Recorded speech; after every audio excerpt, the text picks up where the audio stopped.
शिवाय। ओम नमः शिवाय। ओम नमः शिवाय। शिव महापुराण सप्तम वायव्य संहिता 33वां अध्याय पाशुपत व्रत की पूजा विधि वर्णन। ऋषि बोले, हे भगवान, अब हम उस पाशुपत व्रत को सुनना चाहते हैं जिससे कि करके ब्रह्मादि पाशुपत हो गए हैं। वायु बोले, पाशुपत व्रत अथर्व शीर्ष उपनिषद में कहा गया है, जिसके करने का समय चैत्र की पूर्णमासी है। शिव स्वीकृति देश क्षेत्र जो श्रेष्ठ लक्षणों वाला और सुखकर हो, उसमें त्रयोदशी के दिन स्नान आदि से निवृत्त हो, अग्नि का होम कर अपने आचार्य की पूजा करें और उनसे आज्ञा ले। शुक्ल यज्ञोपवीत, शुक्ल अर्थात श्वेत माला और श्वेत चंदन लगा कुशासन पर बैठ कुशा से उत्तर या पूर्व की ओर मुख करके व्यक्ति पूर्वक देवी और शिव का जप करें जब तक शरीर पात हो, या 12 वर्ष तक अथवा 6 वर्ष, 12 महीने, 6 महीने, 3 महीने अथवा एक ही महीना अथवा 12 दिन, 6 दिन, 3 दिन या एक ही दिन का संकल्प कर इस व्रत को करें। घी, समीधा और चरु से शाविधि अग्नि में विराजा होम करें। अब होम में पंचाक्षरी का मंत्र कहें। मल रहित मंत्रों द्वारा विरजा होम करने से हवन करता पाप रहित हो जाता है तथा शिवानुग्रह प्राप्त कर ज्ञानवान हो जाता है। गोबर लाकर उसका पिंड बना, मंत्र पढ़कर उसे सूंघे और फिर पहले दिन जैसा सब कृत्य कर उस दिन निराहार रह शेष समय व्यतीत करें। फिर प्रातः सब कृत्य कर होम करें और रुद्राग्नि शांत कर यत्न पूर्वक भस्म ग्रहण करें। सिर पर भी भस्म को धारण करें। वलकल या मेखला धारण किए रहें। फिर पांव दो बार आचमन कर अर्थवन वेद के अग्नि रीति 6 मंत्रों से शरीर में भस्म लगावें। फिर जमद अग्नि के त्रयायुष इस मंत्र से त्रिपुण लगावें। शिव भगवान से शिव योग का आचरण करें। तीनों संध्याओं में पाशुपत व्रत करें। इससे पशुत्व दूर होता और भुक्ति मुक्ति प्राप्त होती है। जब इस प्रकार पशुत्व दूर हो जावे, तब सनातन महादेव की लिंग मूर्ति का साविधि पूजन करें। यदि कोई 12 दिन तक पूजन करके इस व्रत को करता है तो वह व्रती नैष्ठिक कहा जाता है। यदि कोई इसे निष्काम भाव से करता है तो उसके समान कोई नहीं। भस्म रुद्र अग्नि का परम वीर्य है। भस्म स्नान कर वह महेश्वर रूप हो जाता है। इसी ने तपस्वी उपमन्यु के तपकाल की आपदा हरण की है। मनुष्य को चाहिए कि धन के समान ही भस्म का संग्रह करें। भस्म स्नान से प्रीति करना ही सर्वथा योग्य है। इस प्रकार से शिव महापुराण सप्तम वायव्य संहिता का 33वां अध्याय समाप्त।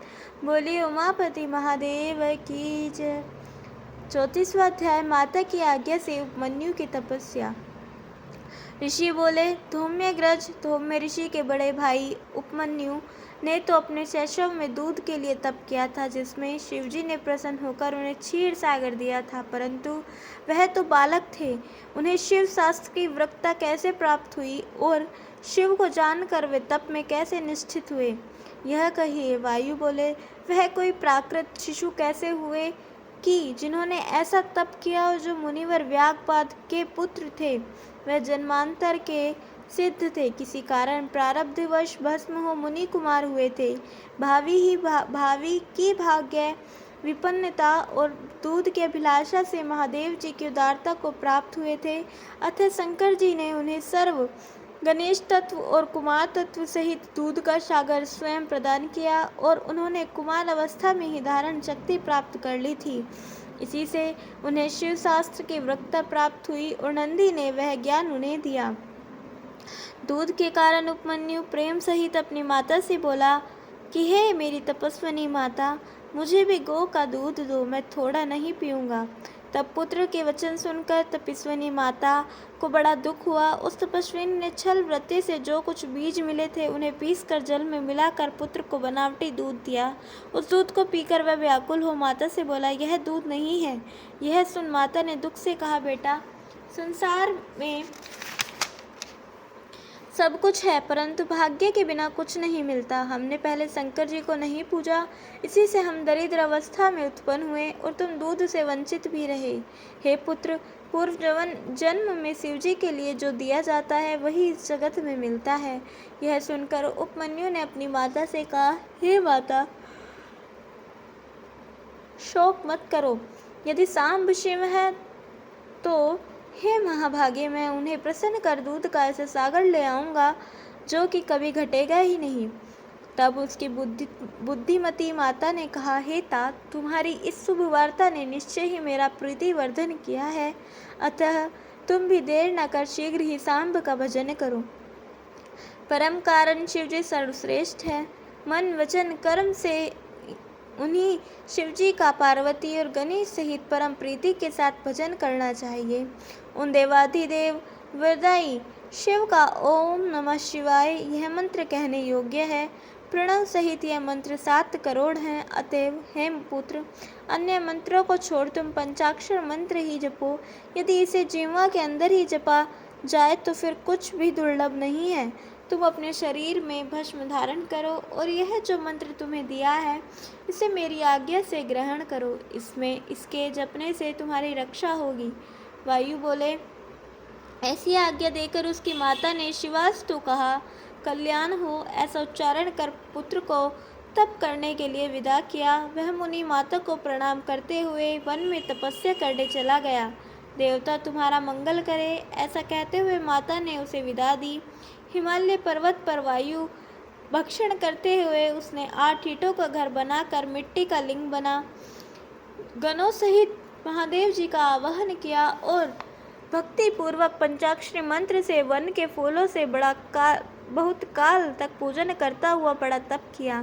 तब शिव में मन लगाए उपमन्यु को इस प्रकार तप में लीन देख मारीची ऋषि ने शापित कुछ मुनि जो राक्षस हो गए थे वे उसके तप में विघ्न करने लगे। अब वह और भी उच्च स्वर में ओम नमः शिवाय का जाप करने लगे।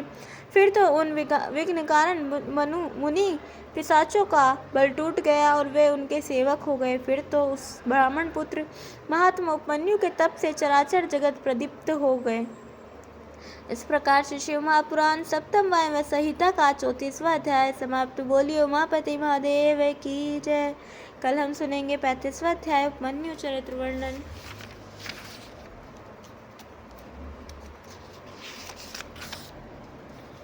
और श्री शिव महापुराण सप्तम वायव्य संहिता उत्तरार्ध प्रारंभ पहला अध्याय।